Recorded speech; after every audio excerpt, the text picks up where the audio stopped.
Imagine being promised freedom, yet decades later still living on the same land, but without ownership. This is the paradox of post-apartheid South Africa. Political liberation without economic liberation. Land reform was meant to fix that, to return land to those who were dispossessed. But nearly 30 years after 1994, has land reform really worked? Or has it become a symbol of broken promises? When apartheid ended, the new democratic government faced an impossible task: redressing centuries of dispossession while avoiding economic collapse. Under apartheid, more than 80% of South Africa's land was owned by white farmers, who made up less than 10% of the population. The 1994 Reconstruction and Development Program promised that 30% of white-owned land would be transferred to black South Africans within 5 years. That meant redistributing about 26 million hectares by 1999. The goal was ambitious, emotional, and symbolic.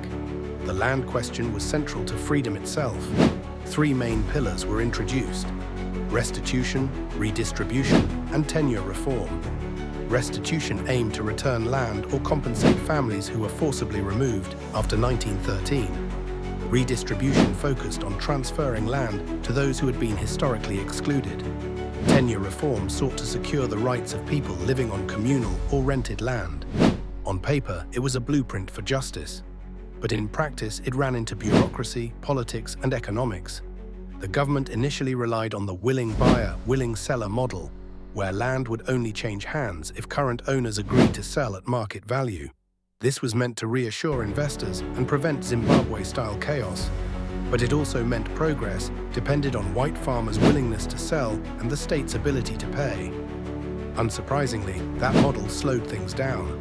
By 2013, almost 20 years after democracy, only about 7.5 million hectares, or roughly 8% of commercial farmland, had been redistributed, nowhere near the 30% target.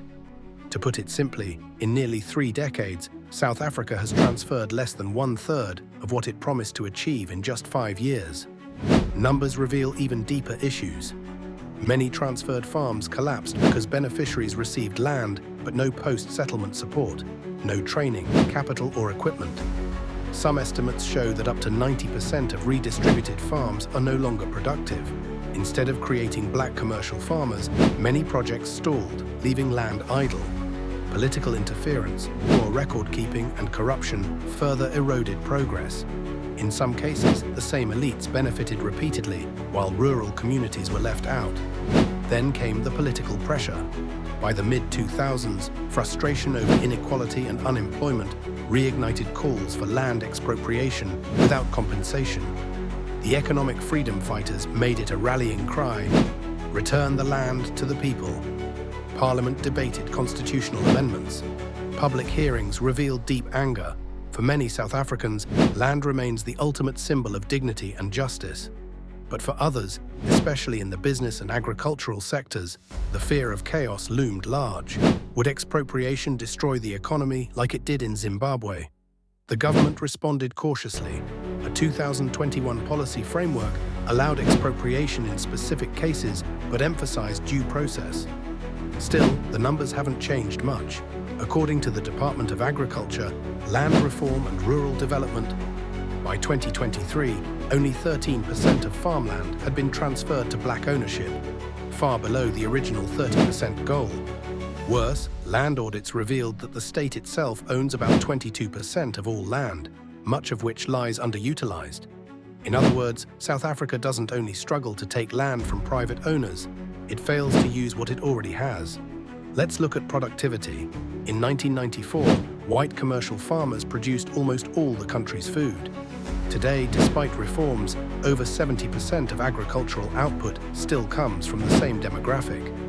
Black farmers, many operating in communal areas, lack access to markets, finance, and infrastructure. Land without support remains symbolic, not transformative. The problem isn't just ownership, it's empowerment. The human cost of slow reform is massive. Millions still live in overcrowded townships or rural homelands. Young people inherit frustration instead of farmland. The promise that democracy would bring the land and the wealth of the nation to its people feels distant. Even the restitution program, meant to compensate victims of forced removals, is backlogged by tens of thousands of claims. Some families have waited over 20 years for their cases to be processed. But not all is failure. There are success stories, communities that turned restituted land into profitable farms, cooperatives that produce crops for export, and black commercial farmers emerging with government and private support.